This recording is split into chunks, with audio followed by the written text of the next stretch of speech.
Felipe II es uno de los personajes más estudiados de la historia de España. Sin embargo, poco se sabe de su vida privada.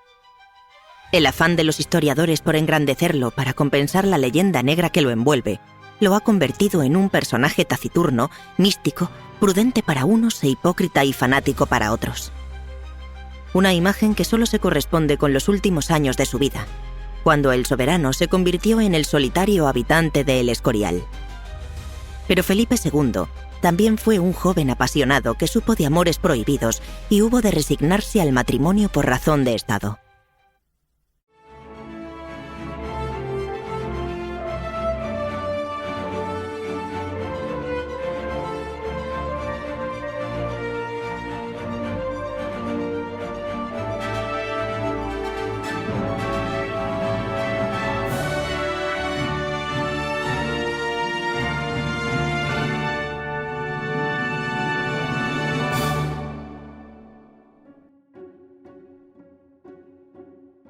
En 1541, Felipe II ya no era el niño desvalido que perdió a su madre con solo 12 años, ni por supuesto el solitario y taciturno rey del monasterio escurialense que perpetúan las crónicas. Por el contrario, nacido en Valladolid en 1527, contaba 14 años y era un adolescente rubio y de ojos claros, de mediana estatura y una cierta elegancia natural, que parecía más dispuesto a gozar de los placeres de la vida que de las tareas de gobierno. Una actitud que no dejó de preocupar a su padre, Carlos I, que no solo sabía por propia experiencia de la tentación de la carne, sino sobre el que pesaba una dramática leyenda familiar que aseguraba que el príncipe Juan, heredero de los reyes católicos, había muerto a causa de los excesos sexuales cometidos tras su matrimonio con Margarita de Austria. Convencido de que, tal como proclamaba la Iglesia católica, el matrimonio era remedio de la concupiscencia, el emperador decidió que había llegado el momento de encontrar una esposa para el príncipe. La tarea era difícil, pero parecía que, de momento, el heredero imperial prefería la caza a otros placeres terrenales y, por tanto, no urgía decidirse por una candidata. Cabe pensar, pues, que, sin prisa, se llevó a cabo un completo casting de princesas europeas, entre las que se encontraban la francesa Margarita de Valois y la navarra Juana de Albret, hasta decidirse por la candidata definitiva, María Manuela de Avis, hija de la tía del emperador, Catalina de Austria, y del rey Juan III de Portugal. Era a todas luces un matrimonio conveniente. La corte lusa era, por entonces, la más rica de Europa, y una novia portuguesa aseguraba una inyección considerable para las exhaustas arcas imperiales, además de garantizar la paz en los territorios ultramarinos y cerrar toda posibilidad bélica en la península. El contrato matrimonial se firmó en Lisboa el 1 de diciembre de 1542.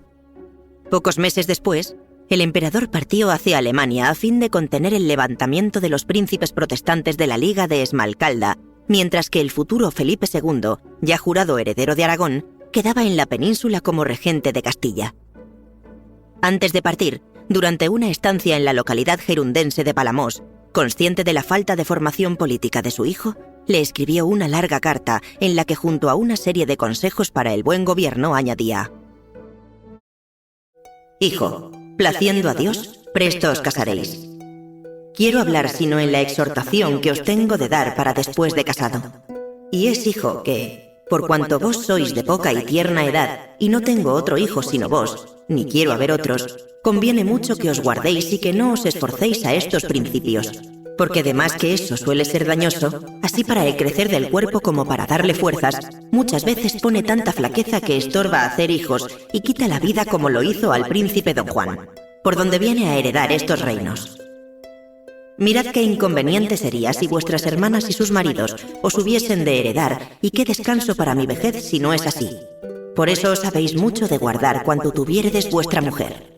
Y porque eso es algo dificultoso, el remedio es apartaros de ella lo más que fuere posible. Y así os ruego y encargo mucho que luego que habréis consumado el matrimonio, con cualquier achaque os apartéis, y que no tornéis tan presto ni tan a menudo a verla, y cuando tornáredes sea por poco tiempo». Si Carlos V hubiera conocido a la princesa portuguesa, y aún más, si hubiera sabido cuál era la vida de su hijo en los últimos meses, posiblemente no hubiera hecho falta tanta literatura. María Manuela de Portugal había nacido en Coimbra el 15 de octubre de 1527. Era unos meses más joven que Felipe y se había criado en la corte recogida y piadosa de sus padres Juan III de Portugal y Catalina de Austria.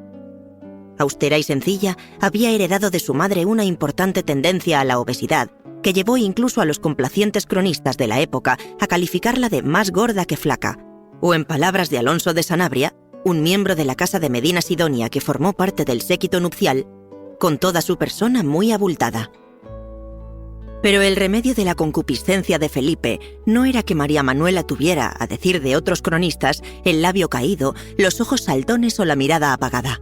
La cuestión era que por entonces el príncipe Felipe no iba a estar demasiado dispuesto a frecuentar a su esposa porque sus intereses estaban en otra parte, concretamente en casa de su hermana María, donde se estaba gestando el que sería el romance más pasional del futuro rey prudente, su relación con una dama de la infanta llamada Isabel de Osorio. El futuro monarca, no obstante, se esforzó en los primeros tiempos de matrimonio en cumplir con sus obligaciones maritales, hasta que una inesperada enfermedad cutánea, posiblemente sarna, le obligó a alejarse de su joven esposa por temor a contagiarla. Cuando un mes después se reanudó la convivencia, el ayo del príncipe Juan de Zúñiga y el comendador mayor de León, Francisco de los Cobos, convencidos de que la dermatitis del príncipe obedecía a una práctica desmedida del sexo, intentaron por todos los medios que las visitas de Felipe al dormitorio de su esposa fueran lo más distanciadas posible. No les costó convencerlo. María Manuela, por entonces, ya estaba embarazada del que sería el príncipe don Carlos, y su esposo, con la excusa de respetar su estado, intensificó sus visitas a la pequeña corte de su hermana en Toro. Es probable que Felipe II ya conociera a la mujer que le quitaba el sueño desde la infancia, puesto que había pertenecido al servicio de la emperatriz. Isabel había nacido en Burgos en 1522, fruto del matrimonio entre un judío converso llamado Pedro de Cartagena y una dama del lugar de nombre María Rojas. Sin embargo, la temprana muerte de sus progenitores la llevó a educarse junto a su tío, un montero de la corte llamado Luis de Osorio, quien no solo le dio su apellido, sino que la introdujo en palacio al servicio de la emperatriz Isabel. A la muerte de esta, la joven pasó a engrosar las filas de las damas que atendían a la infanta María hasta que contrajo matrimonio y luego a formar parte del cuerpo de casa de la infanta Juana. Por entonces, la infanta se había aposentado en la ciudad zamorana de Toro, donde mantenía un pequeño núcleo cortesano. Y, como sabemos, hasta allí viajaba frecuentemente el entonces príncipe de Asturias, atraído por las posibilidades cinegéticas de la zona y poco después por los amorosos encuentros con Isabel, quien 5 años mayor que él y quizás más experimentada, le abrió caminos aún inexplorados. Rubia, de ojos claros y formas rotundas, Isabel fue, al decir unánime de los biógrafos del monarca, una auténtica belleza acorde con los cánones estéticos de la época. Parece ser que, además, gozaba de una cierta cultura, un carácter enérgico y buenas dosis de ambición a juzgar por cómo supo defender sus derechos en el largo proceso que, años después, la enfrentó a sus convecinos en su retiro de Saldañuela, Burgos.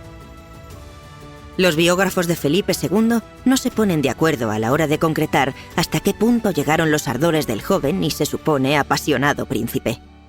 Sin duda, a la hora de estrechar lazos, los amantes se vieron favorecidos por el temprano embarazo de María Manuela de Portugal.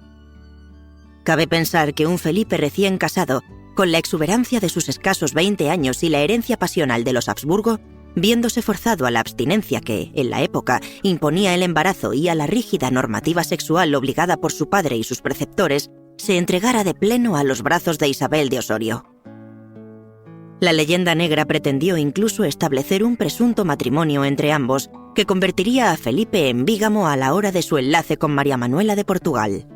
No parece probable dado que no existe documento alguno que lo avale y que la especie la lanzó Guillermo de Orange en su Apologie, un libelo en el que no escatimó imaginación a la hora de infamar a Felipe de España.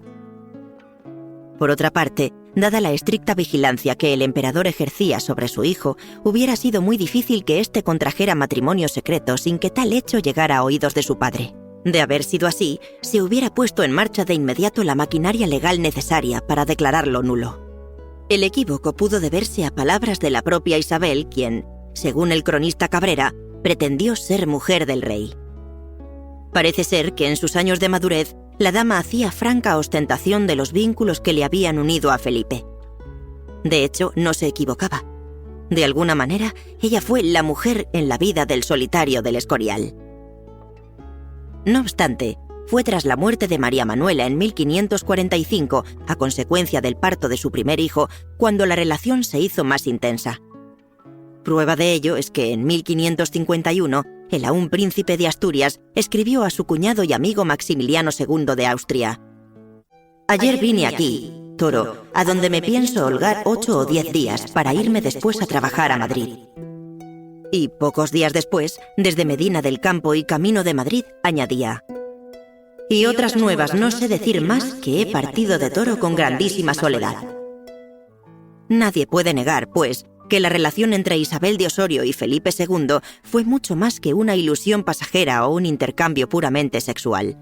Su íntima amistad duró casi 15 años, con las intermitencias que provocaron las largas estancias de Felipe en Flandes y en Inglaterra. Es más, cabe la posibilidad de que Isabel se enamorara profundamente de Felipe, ya que jamás contrajo matrimonio ni se le conoció pareja alguna que no fuera el monarca.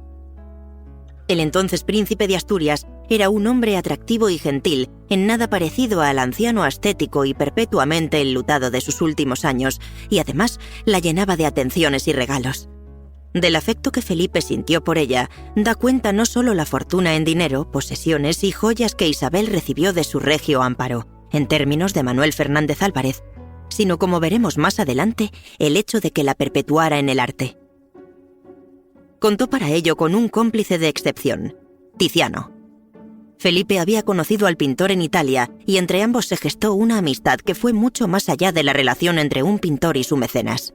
No es de extrañar, pues, que el príncipe contara con su complicidad cuando, al encargarle una serie de cuadros inspirados en las Metamorfosis de Ovidio, le pidiera que la protagonista de uno de ellos, Danae recibiendo la lluvia de oro, tuviera las facciones de Isabel de Osorio. El resultado fue un cuadro cargado de erotismo, en el que una mujer sensual y entregada, Danae, se ofrece a ojos del que la contempla exuberante en las formas y tentadora en la expresión. Felipe II jamás se separó del cuadro. Poco después de recibirlo, en 1554, doblegándose a los deseos de su padre y a sus obligaciones dinásticas, partió a Inglaterra para contraer matrimonio con la reina María Tudor.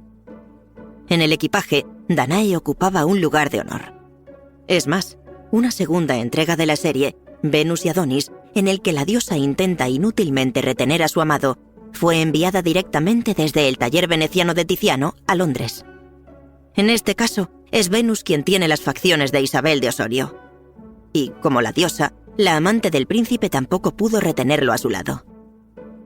No hay que tener demasiada imaginación para pensar en las muchas horas que el futuro Felipe II debió pasar contemplando el retrato de su amada, mientras la infeliz y olvidada María Tudor, tan enamorada como poco correspondida, suspiraba por él. Cierto que la realización de pinturas eróticas para que los príncipes las disfrutaran en la intimidad era una costumbre habitual, pero que se buscara reproducir en el cuadro las facciones de la amada va más allá de un simple pasatiempo erótico. Fue, sin duda, la necesidad de un hombre enamorado de tener junto a él la imagen de la mujer que ama. Unos años después, la larga estancia de Felipe en Inglaterra y Flandes, junto con la certeza de que durante su ausencia el monarca no le había sido fiel, llevó a Isabel de Osorio a retirarse de la corte. Fue en 1556. Por entonces, Felipe se hallaba en Bruselas, donde solía frecuentar a una dama flamenca llamada Madame d'Alais. No era ningún secreto. El mismo embajador veneciano Micer Badoero escribió al gobierno de la República: «Estuvo en casa de Madame d'Alais, que está reputada como muy hermosa y de la que parece andar muy enamorado». No era la primera vez que el príncipe era infiel no solo a su esposa, María Tudor, sino también a su amante, Isabel de Osorio. Durante su estancia en Inglaterra, mantuvo relaciones con algunas damas de la corte inglesa y aún más. Corrió la especie de que, para desespero de la reina infértil, el resultado de las mismas había sido algún bastardo, opinión que comparten algunas de las biógrafas de la reina. Probablemente, la noticia llegó a oídos de Isabel de Osorio. Lo que está comprobado que le llegó fueron los 4 millones de maravedíes enviados por Felipe desde Bruselas poco tiempo después. Nadie sabrá si fue una compensación por el olvido por la traición o una gratificación por los servicios prestados. Pero lo cierto es que la dama burgalesa decidió, con esa pequeña fortuna, retirarse de la vida cortesana. Para ello, compró al Consejo de Hacienda de Castilla la jurisdicción civil y criminal de toda la zona correspondiente a la vega del río Ausín, entre Olmos, Albos y Sarracín, en cuyo término, exactamente en una aldea llamada Saldañuela, mandó construir un hermoso palacio que aún hoy se mantiene en pie. La construcción no se concluyó hasta 1560. Es una enorme mansión de estilo italianizante, edificada con piedra caliza de las canteras de Ontoria, erigida sobre una torre medieval anterior y en la que, según quiere la tradición, se construyeron unas amplísimas escaleras para que el rey pudiera llegar a caballo hasta las habitaciones de una Isabel que no perdía las esperanzas de recuperarlo. Un edificio sobrio, de aspecto casi monacal, cuyo único adorno era un hermoso pórtico en la fachada principal, adornado por 6 columnas cilíndricas con capiteles corintios sobre el que se abría una galería de arcos con balaustrada de piedra. Por entonces, Isabel ya no era la mujer sensual y alegre que había enamorado al joven príncipe Felipe.